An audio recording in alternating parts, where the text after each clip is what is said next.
Welcome to the 2014-15 academic year's inaugural Community of Learners event here at SAU. I hope you will take the time to attend the rest of this year's events as well. And you will see those variously in email, and we have some postcards in the back. We need something small to remind you. We'd love to see you at the rest of these. We have a great lineup. So I'd like to say a few words. I'm Dr. Baker, by the way, those of you who don't know me. I'd like to say a few words before introducing today's speaker, Dr. Cameron Moore. Some of you are here because you want to be. Some of you are here because you've been bribed to be. Some of you are here because you're lost and confused and thought this was going to be a talk about finding your destiny or purpose. Perhaps some of you are even here because, wait for it, you want to be. You want to be. Those first people, I hope that we have more of those. But it's okay because I bribe my students. Don't tell them. Regardless of your intentions for being here, you are in fact here. And so I want to thank you and share with you some thoughts that come from the poet Dana Joya. Joya, who holds degrees in business from Stanford and Harvard, and who worked for General Foods Corporation for 15 years, apparently working on the team that invented the Jell-O Jigglers. Thank you, Mr. Joya. He practiced the art of writing poetry in his spare time while he worked in the corporate business world. He eventually left his job in the food industry to pursue work in the arts full-time in 1991. And since then, he has proven himself to be one of the best American poets of our day. Well, in 2007, Joya was asked to provide the commencement address at his alma mater, Stanford. No small thing. When students heard who had been selected, though, there was a slight rebellion. Why, you might ask? Because he was not a celebrity. He was no Seth MacFarlane or Will Ferrell. He was not famous enough. Joya took the opportunity to address in his talk the interesting controversy surrounding his selection. In his speech, he criticizes the anemic state of American culture, saying, "We live in a culture that barely acknowledges and rarely celebrates the arts or artists. Everything now is entertainment. And the purpose of this omnipresent commercial entertainment is to sell us something. American culture has mostly become one vast infomercial. The role of culture, however, must go beyond economics. It is not focused on the price of things, but on their value. And, above all, culture should tell us what is beyond price, including what does not belong in the marketplace. A culture should also provide some cogent view of the good life beyond mass accumulation. In this respect, Joya says, our culture is failing us." But Joya believes there is no better place to begin reforming our anemic culture than in arts education. But as he states, the purpose of arts education is not to produce more artists, though that is a byproduct. The real purpose of arts education is to create complete human beings capable of leading successful and productive lives in a free society. In fact, Joya argues, art is an irreplaceable way of understanding and expressing the world, equal to but distinct from scientific and conceptual methods. Art addresses us in the fullness of our being, simultaneously speaking to our intellect, emotions, intuition, imagination, memory, and physical senses. There are some truths about life that can be expressed only as stories or songs or images. Art delights, instructs, consoles.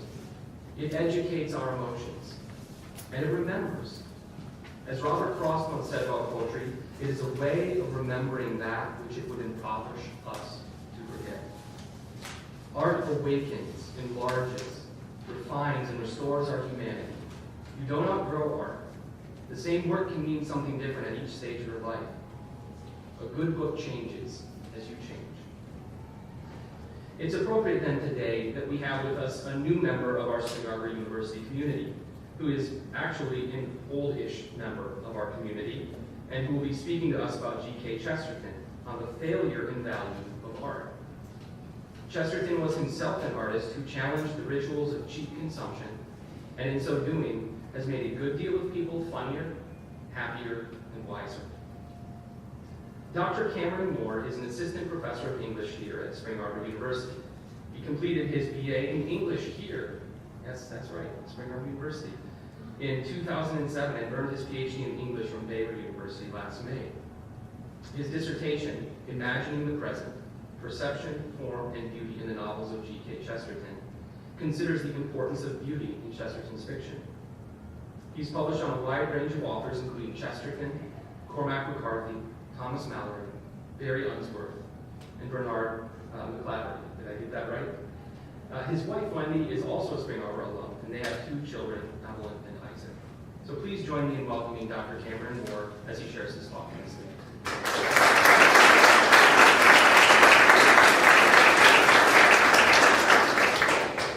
Good morning. I will be talking about this image halfway through my paper, but I thought I'd put it up there so we have something beautiful to look at while we think together. So, if you get distracted before, just look at the image for a while, and we'll catch up to you eventually. The title of my paper is Naming the Unnamable, Chesterton on the Failure and Value of Art. So let me begin by laying aside a few concerns you might have based on that title. After all, the title declares that I will be considering the failures of art. And Jack just talked about how art is important. We have to celebrate them. In fact, Roger Bartland has already let me know his suspicions about the topic. He's in Chicago this weekend, so he couldn't come today. But he told me that he wished he could be here so that he could offer the rebuttal after I'm done. So, let me assure you that unlike Mark Antony at Caesar's funeral, I come to praise the arts, not to bury them. I come to praise the arts through pointing out their failures. Now, if that sounds paradoxical, good. It means I'm following Chesterton, the Prince of Paradox. So, I'll start with a brief introduction to Chesterton, for those of us who are not familiar with him. He was born in London in 1874 and died in Beaconsfield, England in 1936. While he made his living as a journalist, he also wrote biographies, novels, poetry, criticism, short stories, apologetics, detective stories, histories, and economic theory. In total, he published over 100 books and over 5,000 articles. If you want to place him in the English intellectual tradition, you might think of him as an heir to Cardinal Newman and the grandfather of Lewis, Tolkien, and the Inklings. Although, unlike all those figures, he was never part of the academic establishment. He is a master of paradox, which he defined as truth standing on its head to get attention. And he's one of the most quotable writers in English. I'll give you a few examples. Angels can fly, he said, because they take themselves lightly. Satan fell through force of gravity. The reformer is always right about what is wrong. He is generally wrong about what is right. The Bible tells us to love our neighbors and also to love our enemies, probably because they are generally the same people.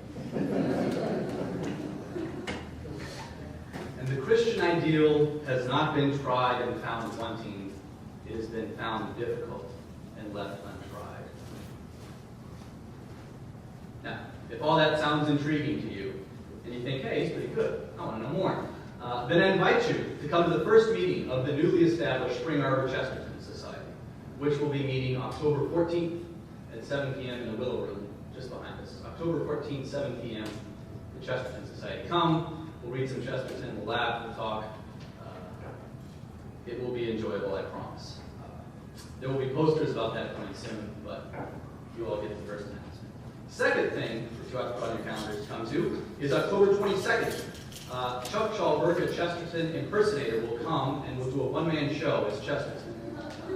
It's great. I've seen Chuck a couple times, and he's really superb. So, October 22nd, 7 p.m. in the Prop Shop, an evening with G.K. Chesterton.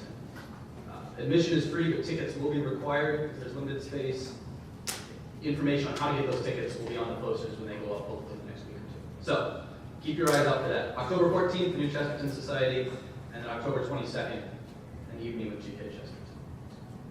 Today, though, I want to examine Chesterton's thoughts about art, criticism, and translation. And I use the term translation somewhat loosely here. Strictly speaking, Chesterton never attempted an actual translation. This is not for lack of ability. He was well versed enough in French to compose occasional poetry in that language. Yet, perhaps, if we broaden our understanding of translation just a little bit, and consider it as a term which includes the movement between various genres or media. The term might work for us. In fact, this is one of the definitions of translation given by the Oxford English Dictionary. Quote, the expression or rendering of something in another medium or form. Translation. On this definition, Chesterton is one of the great practitioners of genre translation in the 20th century. His apparently effortless ability to move from the essay to the novel to biography to literary criticism provides his work with a convincing continuity. To whichever genre he turns his hand, his unique touch is unmistakable. Moreover, for Chesterton, writing itself is a kind of translation. This is true in two senses. First, in general, all writing, indeed all art, is an attempt to represent reality, to render it in a new medium, to render it reality in a new form, a poem, a statue, a symphony. This attempt is obviously doomed to fail on one level. Our speech about the world is never equal to the world itself. But nevertheless, Chesterton thinks, the attempt worthwhile, and he repeatedly insists that although translations may never be equal to their originals, they ought to be attempted, because, contra what he labels the merely mystical, as practiced by the mystagogues, the good always seeks concrete expression. And in a particular sense, writing is an act of translation for Chesterton because he was trained as an artist and only out of financial necessity became a journalist. It was outrageously unjust, he remarks in his career, in his autobiography, that a man should succeed in becoming a journalist merely by failing to become an artist. His work, particularly his creative literary work, bears the marks of his artistic training. He writes from and through images, distinct and definite pictures in the mind to which he returns throughout his life and his writing. So I have two goals today. First, to demonstrate Chesterton's understanding of all writing, and indeed all art, as a kind of translation, which is doomed to failure, and yet is still worthwhile.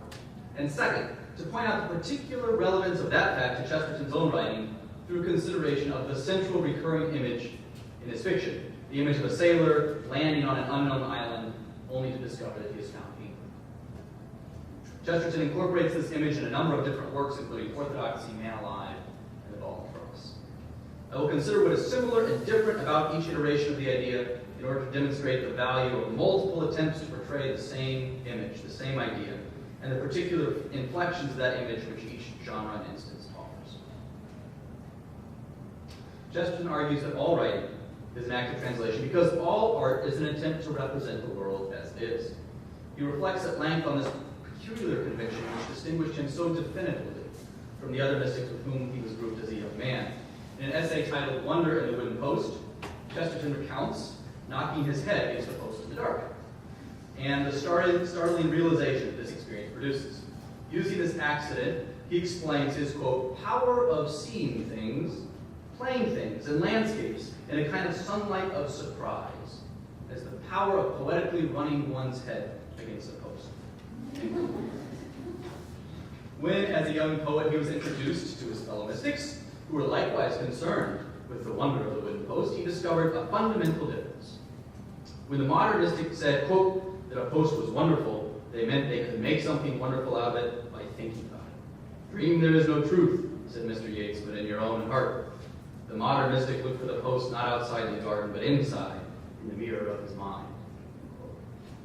Chesterton, on the other hand, argues that although he may be a mystic, his mysticism is externally focused. This is the first quote on your handout there. I'll give you the long quotes I'm going to use. Here's the first one. My last door of liberty opens upon a world of sun and solid things, of objective adventures. When the modern mystics said they liked to see a post, they meant they liked to imagine it. They were better poets than I, and they imagined it as soon as they saw it. Now, I might see a post long before I had imagined it. To me, the post is wonderful because it is there whether I like it or not. For Chesterton, the goal of the artist, and consequently of the critic, is to point out what is. Chesterton is not concerned with how the post may appear or how it might fit with an internal symbolic order, but with the post's actual existence in a particular place.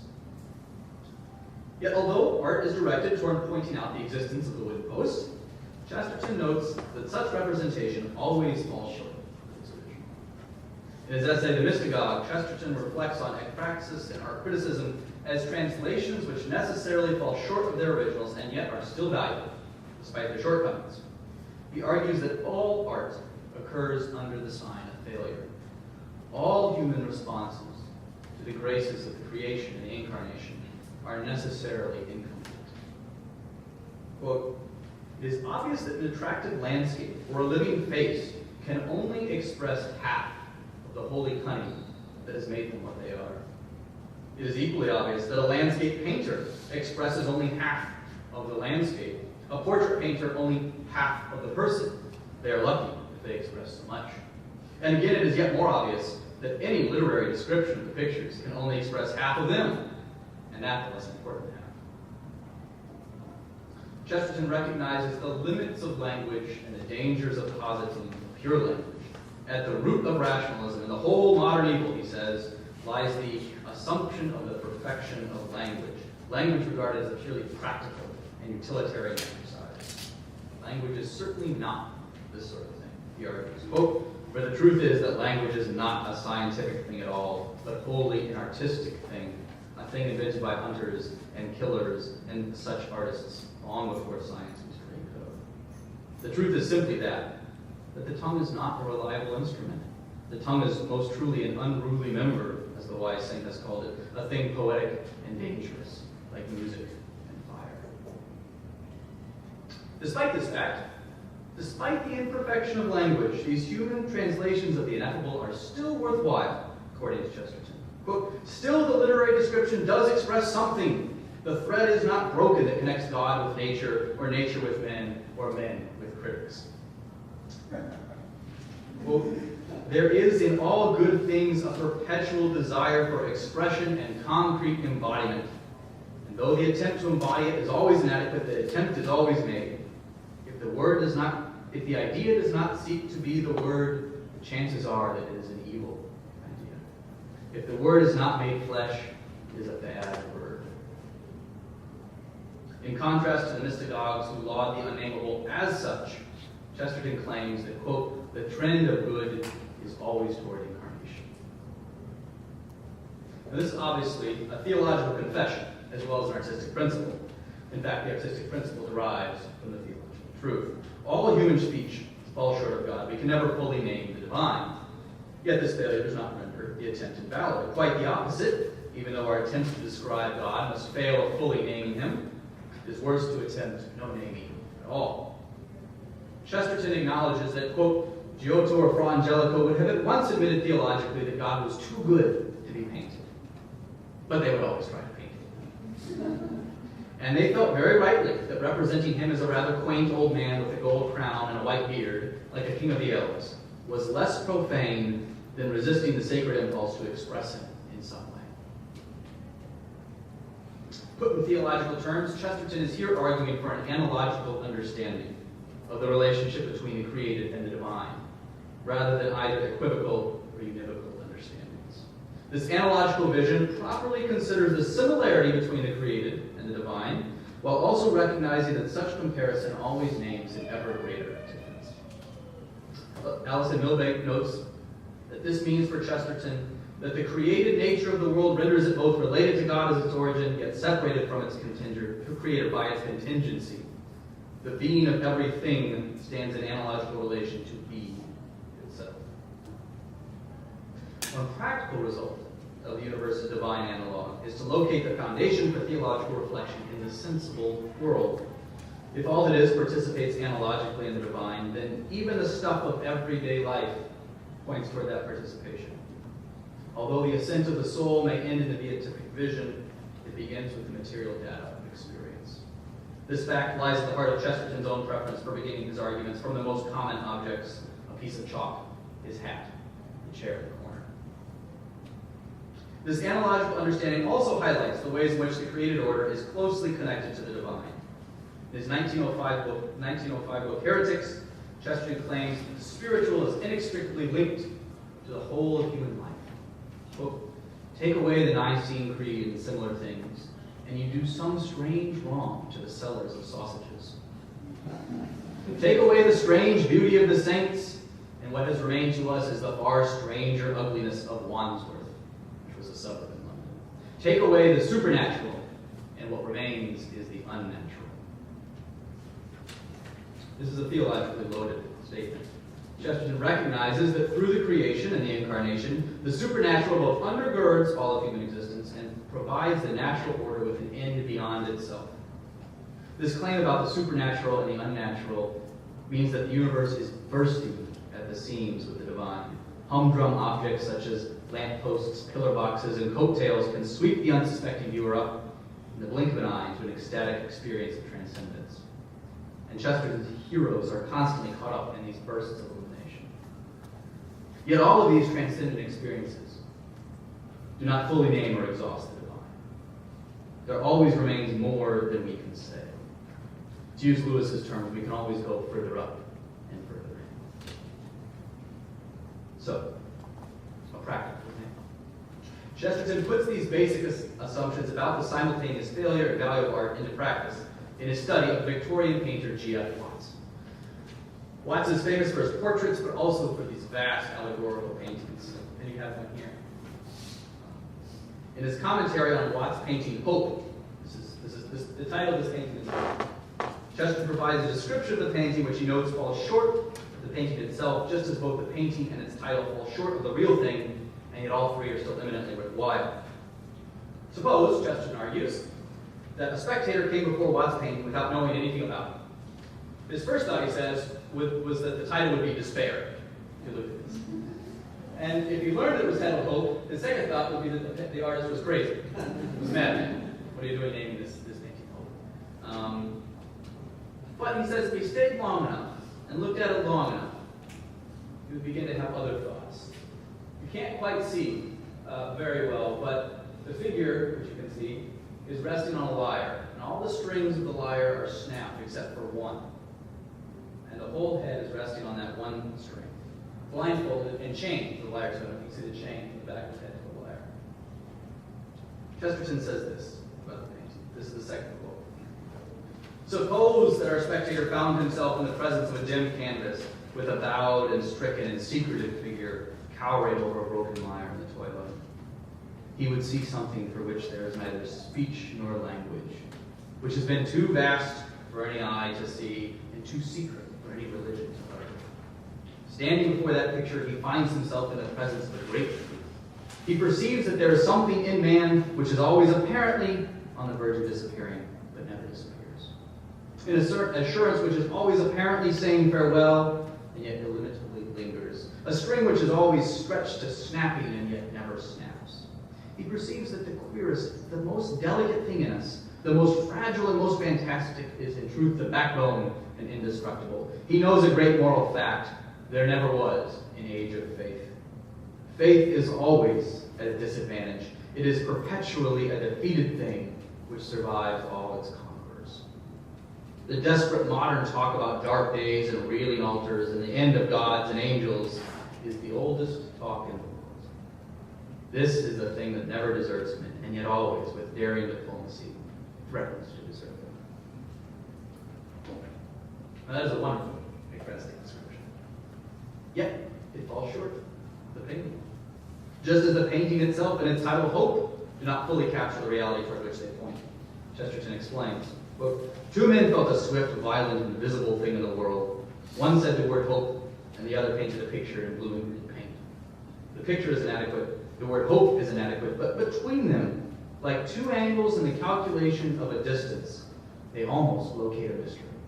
A mystery that has for 100 of ages been hunted by men and evaded. The painting, its title, Chesterton's praxis, all circle around the reality which they incompletely name. And here Chesterton introduces repetition as the final key term in his theory of translation. Repeated translations across multiple genres and media are inherently valuable. Multiple attempts to further incarnate ideas in words and flesh truths in poems, paintings, and novels are good, even though they fall short of their originals. Chesterton's own work bears witness to this fact.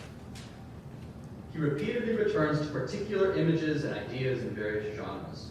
The recurring vision of the man discovering England for the first time and experiencing all the thrills of the explorer, only to find the deeper surprise that the newfound world is actually his own home, provides a good example of this phenomenon. Just as Watts' painting and its title and Chesterton's description of the painting help us triangulate the reality toward which all three point, so too Chesterton's own repeated presentations of one image provide a set of points by which to explore the image of the man who lands on a new island only to discover that it's his home. For the second half of this talk, I want to focus on Chesterton's attempts to translate this image for us. The first thing to be said about this image is that it is just that, a definite image for Chesterton, not a thematic trope. He has an image, a picture in his mind that he keeps coming back to over and over and over. Because of his original background as an artist, Chesterton remained throughout his life a writer of images, moments, and epiphanies. In his introduction to the collected works, Chesterton Volume 7, Donald Barr notes that Chesterton is a writer of episodes because he is a writer of scenes. His artistic training led him to imagine moments and visions rather than connected narratives. Quote, when he is at his best, his ideas are embodied in glimpses, sometimes full sketches, sometimes implied by similes, of the quotidian acts of human beings. In Barr's reading, Chesterton's fragmented, visionary, and unpolished narratives are a function of his artistic eye. Thus, Chesterton's attempts to describe his wandering yachtsman are all translations of his original visionary image. He does this with other images too. It's not just the yachtsman. The vision of the deity in the heavens surrounded by his servants dressed in heraldic color shows up in the poet Lunatics and the Man Who's Thursday, and probably other things. Indeed, for Chesterton, the border between poetry and visual art is quite porous. Gabriel Gale, the poet hero of Chesterton's novel The Poet and the Lunatics, is in fact a landscape painter. Chesterton provides a basic description of his yachtsman discovering England in the very first paragraphs of Orthodoxy, as he sets out the goals of this whole project. This is the third quote on the sheet. I often have had a fancy for writing a romance about an English yachtsman who slightly miscalculated his course and discovered England under the impression that it was a new island in the South Seas. I always find, however, that I am either too busy or too lazy to write this fine proof. So I may as well give it away for the purposes of philosophical illustration. There will probably be a general impression that the man who landed, armed to the teeth and talking by signs, to plant the British flag on that barbaric temple, which turned out to be the pavilion at Brighton, felt rather a fool. I am not here concerned to deny that he looked a fool, but if you imagine that he felt a fool, or that at any rate the sense of folly was his sole or his dominant emotion, then you have not studied with sufficient delicacy the rich romantic nature of the hero of this tale. His mistake was really a most enviable mistake, and he knew it.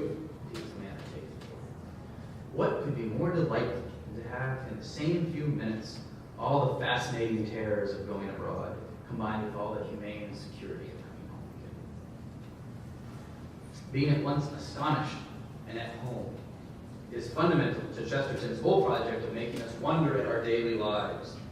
Thinking that he has found a new world, the mistaken yachtsman has eyes to see and ears to hear the wonderfully good news of his own home. A home which has been deadened in the modern imagination. Reflecting back in later life on his first novel, Napoleon at Notting Hill, Chesterton observes, quote, I still hold that it is the main earthly business of a human being to make his home and the immediate surroundings of his home as symbolic and significant to his imagination as he can. Whether the home be in Notting Hill or in Nicaragua, in Palestine or in Pittsburgh. Chesterton observes in his autobiography that the problem of making the home significant in the imagination was the genius of all his work. Quote, it was the problem of how men could be made to realize the wonder and splendor of being alive in environments which their own daily criticism treated as dead alive, in which their imagination had left for dead. This need for both surprise at and familiarity with our own existence is at the core of our humanity, according to Chesterton.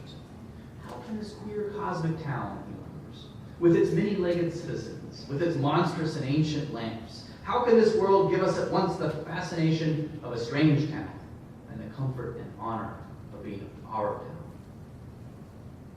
The answer to this question is, for Chesterton, one that only Christianity can give it full. But a glimpse of that answer is found on the face of the yachtsman as he realizes that the new Eden he has just discovered is in fact his own backyard. Although he claims in Orthodoxy that he will never get around to writing the romance of the yachtsman, the chapter, The Desert Island, in Chesterton's The Ball and the Cross, is just such a romance. And it forms Exhibit B in our study of Chesterton's repeated attempts to translate this image. Having been offered a yacht as a means of escaping the pursuing police, the two protagonists of the novel Evan McKeon and Mr. Turnbull find themselves setting sail from an island off the coast of France. After a fortnight of sailing, they think themselves in the middle of the Atlantic and are surprised to find an island before them, on which they land and spend a week preparing for their final duel with each other. If you haven't read the story, its basic premise is that a Catholic and an atheist challenge each other to a duel, are prevented in this by the modern sense of justice, and thus must flee together as friends so they can find a quiet, peaceful spot in which to be enemies. McKeon and Turnbull spend their week on the island in a haze of cigar smoke and champagne and discover, as they get ready to duel, that the island isn't really an island, but England. They have sailed in circles in the channel for 2 weeks. Moreover, they find that their declarations, their philosophy, and their position, which they threw out to sea in a bottle in good heroic fashion, have washed up on the beach at Margate, much to the amusement of the bathers and the consternation of the police, who promptly resumed their pursuit of the fugitives. The key connection between this chapter and Chesterton's hypothetical description of the scene in Orthodoxy lies in Turnbull's response to finding out that Ireland is really England and their noble declarations that joke of the season. "Buck up, old man," he tells McKeon. "This story of ours is a switchback. I have begun to understand the pulse and the time of it now. Now we are up on a cathedral, and then we are down in a theater, where they only play farces. Come, I am quite reconciled. Let us enjoy the farce." Here Chesterton changes the focus of the image from the strange and the familiar, what he started Orthodoxy with, to the ridiculous and the serious. For Chesterton, farce was an important term, and it bears direct connections to the project of being surprised by ourselves in our homes, which lies at the heart of Orthodoxy. In Chesterton's essay, Defense of Farce, he argues that while the modern taste insists on the pain of life, the literature of joy is much more difficult and rare. In this literature of joy, farce occupies a privileged place. Quote, "Of all the varied forms of the literature of joy, the form most truly worthy of moral reverence and artistic ambition is the form called farce, or in its wilder shape, pantomime." Chesterton celebrates farce and pantomime's ability to turn the everyday into the surprising. It is in the common street among common characters that these art forms introduce imagination and wonder. The entrance of Puck into Pimlico, he says. Pimlico was in Chesterton's day a declining suburb, and thus Puck, the fairy's presence there, is the presence of fairyland in the heart of middle-class ennui. Turnbull's declaration that he and McKeon are in a farce adds to the basic meaning of the yachtsman image which Chesterton offers in Orthodoxy. Not only ought we to find our lives strange and wondrous, but we ought to find our lives at once solemn and ridiculous. We ought to find humor at the heart of all the really serious things. After all, Chesterton suspects Christ found the incarnation rather fun. There was something that he hid, he says, from all men when he went up a mountain to pray. There was something that he covered constantly by abrupt silence or impetuous isolation. There was some one thing that was too great for God to show us when he walked upon our earth, and I have sometimes fancied that it was earth. Finally, our third example of the man who discovers England comes from Man Alive. Innocent Smith, the hero of the novel, sets out around the world in order to find his real home and his real family. He leaves his home and circumnavigates the globe in order that he might come upon England, his house, and his family as upon a new world, and give them all the appreciation they deserve. His final return home is narrated by the housekeeper, who has been hired during his hiatus. She is startled by a huge, horrible man, all hairy and ragged like Robinson Crusoe, who sits down quite calmly to a cup of tea as he looks around the garden and declares, "Oh, what a lovely place you've got here," just as if he'd never seen it before. This third example of the yachtsman adds intentionality. Rather than mixing up England and a foreign island by accident, Smith consciously chooses to defamiliarize his own home. He creates the circumstances in which he can properly see his home, his family, and his life. Each of these iterations of the yachtsman add a vital piece to the image Chesterton proposes in Orthodoxy: the strange in the familiar, the ridiculous in the serious, and the intentional in the dislocation. Chesterton repeatedly returns to this image of the yachtsman discovering England because there is always more to say.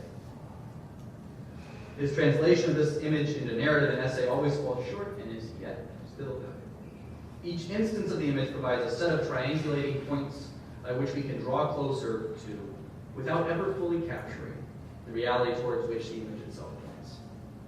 This is for Chesterton the goal of both the artist and the critic, to be forever translating and representing that reality which can never be fully possessed but which draws us ever on.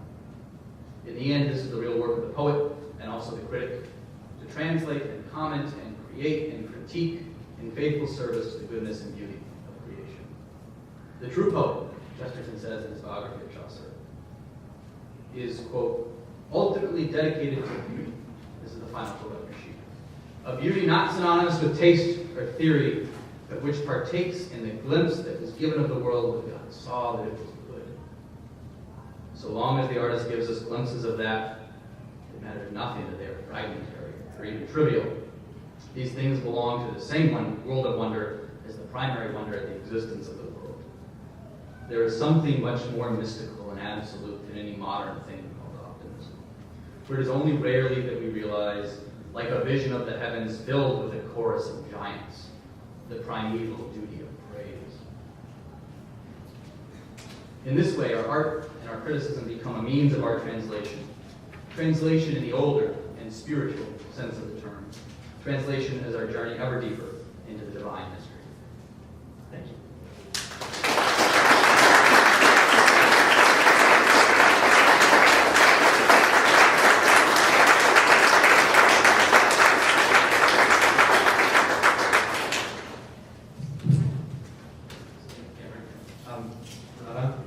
Okay, we have time for questions here, actually, and I wanted us to feel free to ask questions of Cameron, Dr. Moore, of what perhaps it was like to be a student here, so feel free to ask your student questions, your students, but especially questions about the talk, too.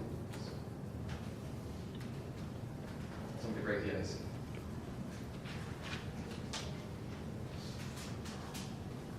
Thanks so much for that. From your knowledge of Chesterton, which of all the different mundane facts, all the different images or truths in the world that Chesterton discovered, which are the ones that strike the most deeply with you, that speak the most to you of his insights? Yeah. Maybe it's the one that everything points to God. Yeah. I think the thing he says that hits me the deepest, I think, is his thoughts about the home. And being able to see our homes and our families and the particular places we live as given to us by God, as particular reminders, he says in Man Alive, that eternity is something and not anything. And paradise is somewhere and not anywhere. And that in faithful service to these things, we can begin our divine life. So he says, I believe that heaven will either have a green lamppost in a hedge, says Man Alive, or something as positive and as personal as my green lamppost and my hedge. That God gave me these things that I could do all things, however wild, in service and praise. That's the thing that I take away most of.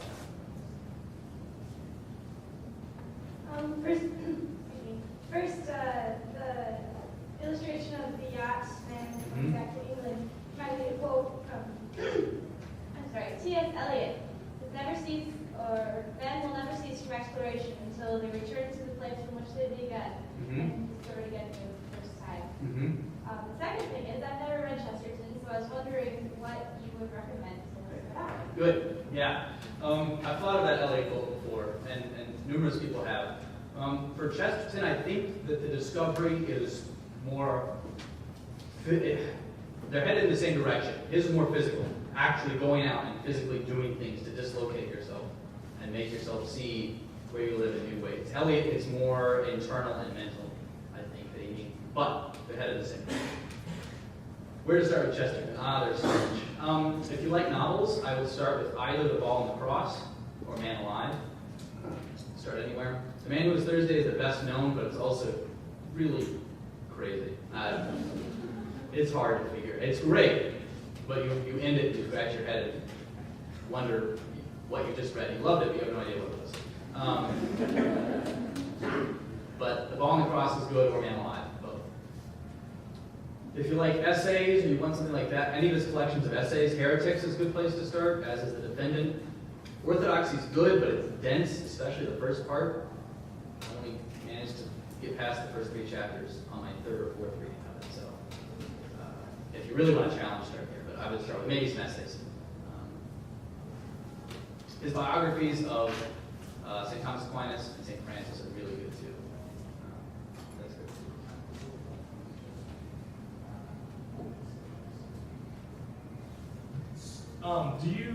Do you think, I mean, it seems like I've read a whole lot of Chesterton, but it seems like there's this idea, like in Man Alive, about, suffering, leading you to home, like you got a gun pointed at your head in order to feel like you're alive kind of thing. Do you think that there's a way to feel at home without having to go through suffering? Or do you think that is a necessary part of arriving at home, or in a Chesterton kind of way of reconciliation? Good question. I'll answer that partly by talking about Man Alive, where Innocent Smith has this great realization that he wants to love his life and he wants to love his home, and he's going to wake everybody else up to doing that too. And he goes off, he finishes college, gets kicked out of school and goes off, leaves his undergraduate career to do that. To walk the world is a wonderful surprise, he says. And then we find him later in the novel, and he's married, he has a great family, he has a great home, and yet he fails to appreciate it. He falls into boredom. He just grows tired and weary and loses the ability to see. And all the things he does, some of the suffering, the walking around the world, etc., are all designed to wake him back up. So I think Chesterton thinks that, suffering, we're going to have to suffer. That's part of it. And it's one way of waking ourselves up to the world, perhaps. I think he would also say that in the end, that's part of what we're called to in sharing the life of Christ. I don't know if that answers your question there. That's my initial response. That, yeah, suffering is a key part of it. And although a lot of his novels don't deal necessarily with the suffering, they celebrate joy a lot more. His own personal life is filled with a lot of sorrow and good things, but sorrow. And so it's in the background.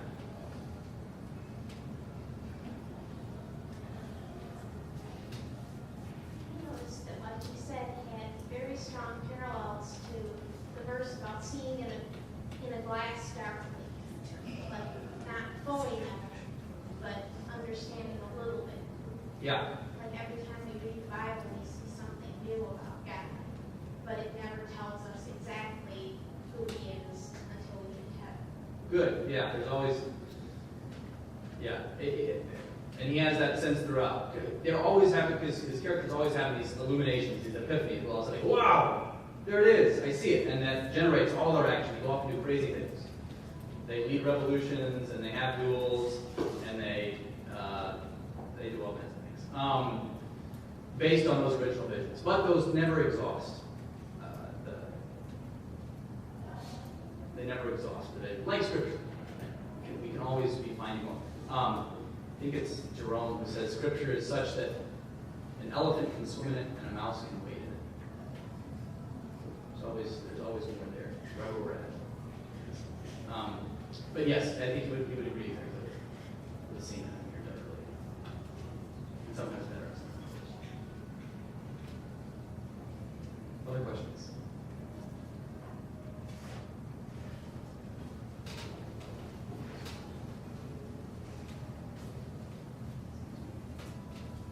A lot of you talked about glimpses of art and beauty and nature and God. And I wonder if you could talk to us about how in the Manual's Thursday, there's a character, Sunday, who is God. And the protagonist, or the narrator, can only see him from his backside. So that's something from Moses' experience, and it comes out of the Bible. And so I just wonder if you could talk to us about how the extent to which Chesterton is doing some expository work on Scripture, where he takes biblical concepts and then spins his yarns based on them. Yeah. In order so that we can kind of have a parallel experience. Yeah, I think that's exactly right. He's Thursday, the character of Thursday in that novel, says toward the end when he has this realization, we've only ever seen the back of the world. We've only ever seen, Sunday's always described him as back. If we could just get round front, maybe that's what heaven is. But here we see, in the glass dark, we see the back of the world. And when they do see the character of Sunday's face at the end of the novel, it's so vast and colossal and glorious that it knocks them unconscious. They can't so yes, I think he's directly, it's a strange novel. Like I said before, there are all kinds of crazy things going on. But he is thinking about, especially at the end there with the character of Sunday and this divine masquerade and so on, how much we can know of the divine and see the divine fully here, and how much the world is pointing us toward that without being able to fully disclose it. Short of that.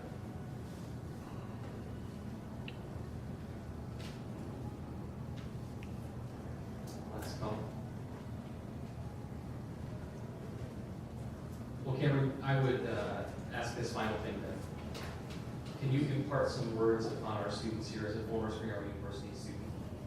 Impart some words of encouragement for those who maybe struggle to find value in art, and also those who already find value. Yeah, sure. The first thing I would say is find someone who knows, or someone who's written about it, and read it. Because I look at this picture. Right? Do I draw all the things out of the Chesterton draws? No. I look at this person sitting on a wall. I don't know. Right? This is what I see. But then all of a sudden, it's just like, oh, that's what's going on. We need guides. We need tutors in this. We're unlearned, and I'm speaking for myself, in thinking carefully about art, whether that's painting, whether that's poetry, that's music. So find those of us, find people who know. Right? Find literature professors if you want to talk about poetry. Find Jonathan Rink if you want to talk about art. Find people who know, find a guide who can help you appreciate it better. We have to learn how to develop our appreciation. So, you can once do that and read a bunch of poems on your own, or look at a bunch of paintings, and you don't get very far down the road. Find a guide or a mentor. Yes, that's my first one. And then second, talk about it with your friends. Find things to talk about with your buddies. Find a guide or a mentor who can help teach you some of these things, and then make your friends care about it. Right? Those pictures on your door in your dorm, make them turn off the TV for a second and talk about something. College is great for hanging out. I don't want to knock that. I spend a lot of hours just watching my roommates play video games. I wouldn't give that up. But it's also really good for talking about things that matter with people who want to talk about them. And your friends they do. They might not know it, but they do. You just gotta nudge them a little bit. Just gotta give them a little kick in action. But I really do recommend that. It's one of the best parts. You'll remember the conversations you have about things that matter. So, make your roommates talk to you about that. Make your floor mates talk to you about that. And come to the Chesterton Society. Let's thank Dr. Moore one more time.